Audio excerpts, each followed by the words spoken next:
মা রূপময়ী মহাশক্তির আশ্রম ত্রিপুরা শাখার উদ্যোগে বৃহস্পতিবার অ্যাডভাইজার চৌমুহনীস্থিত একটি বিয়েবাড়িতে আয়োজিত হয় রক্তদান উৎসব। মা রূপময়ী মহাশক্তি আশ্রম ত্রিপুরা শাখা এগিয়ে এলো সমাজসেবায়।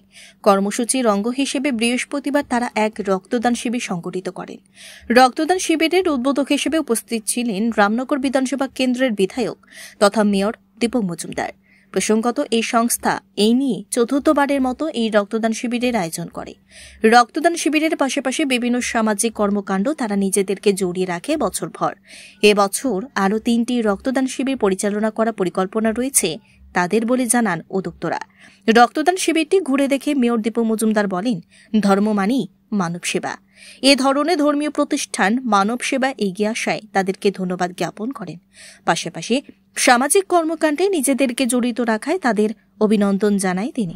ভালো লাগে, ধর্ম তো মানে সেবাই।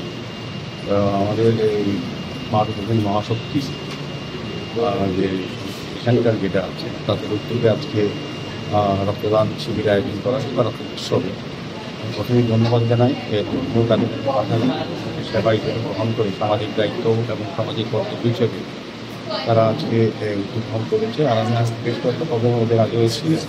এখানে যিনি এই আগরতলা শাখার পরিচালক মেন পরিচালনায় মহিলারা কিন্তু কাজগুলি করছে। আমি বলবো রক্তদান আমরা মহৎদান করি এই কারণে রক্তের কোনো বিকল্প নেই। আজকে যারা রক্ত দিচ্ছেন তারই রক্তের বিকল্প, তাদের কোনো মানবতা মানসিকতা হচ্ছে রক্তদানের বিকল্প রক্ত হচ্ছে তারাই। এবং আজকে যারা রক্তদান করছে তাদেরকে ধন্যবাদ জানাই, কারণ তারাই অনেক শ্রেষ্ঠ বড় মহান শ্রেষ্ঠ মানব সত্তা পান।